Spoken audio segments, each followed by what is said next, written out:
Morning students. बेटा आज हम जो है लेसन नंबर 3 के कुछ और क्वेश्चन जो है कंसेप्ट्स डिस्कस करेंगे। सबसे पहले है नेशनल इनकम। जीडीपी है, नॉमिनल जीडीपी और रियल जीडीपी में क्या डिफरेंस होता है, नॉमिनल और रियल जीडीपी में।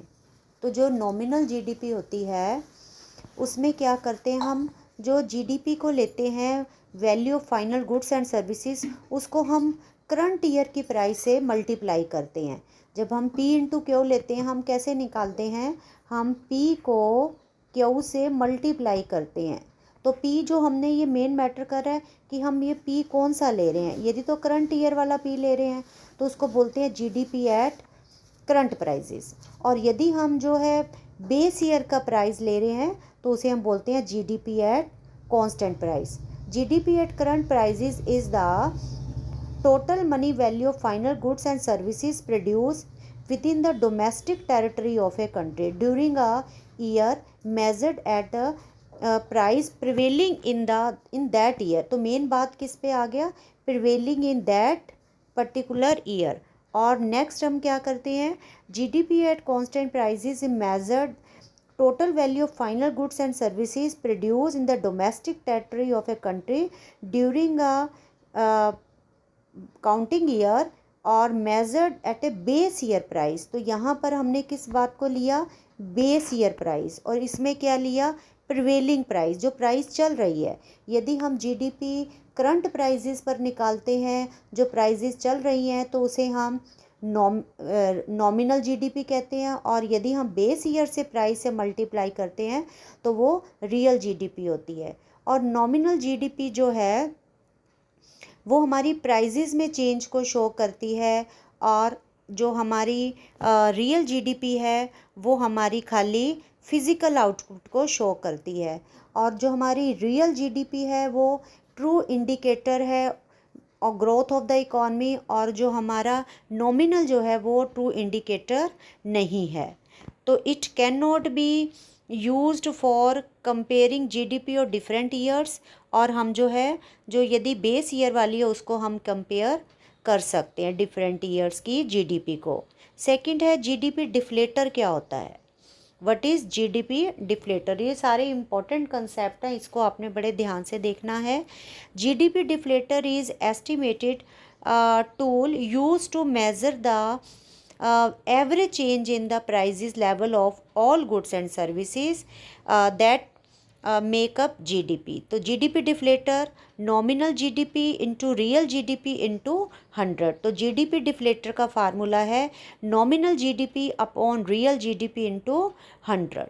तो ये क्या शो करता है, एवरेज जो हमारा change in the price level of all goods and services. What is green GDP, green GDP measures national output adjusted for the loss of natural resources and degradation of environment, कि कितना हमारा जो है natural resources में degradation हुई है, हमारा जो नेचुरल रिसोर्सेज हैं उनका कितना लॉस हुआ है। इसको इस लेवल पर जब हम मेज़र करते हैं उसे हम ग्रीन जीडीपी कहते हैं। नेक्स्ट क्वेश्चन है, gross domestic product does not give us a clear indication of economic welfare of country defend or refute. क्या तुम इस बात से सहमत हो कि जो हमारी real clear gross domestic product जो है वो real picture indicator economic growth का है या नहीं है, इस बात से हमने सहमत हैं कि नहीं। तो इसमें हम देखेंगे, हम कुछ पॉइंट्स लेते हैं जिसके बेस पर हम देखते हैं यदि ये चीज़ है तो इंडिकेटर है जीडीपी की ग्रोथ, अदरवाइज़ नहीं है। सबसे पहले कहते हैं डिस्ट्रीब्यूशन ऑफ इनकम।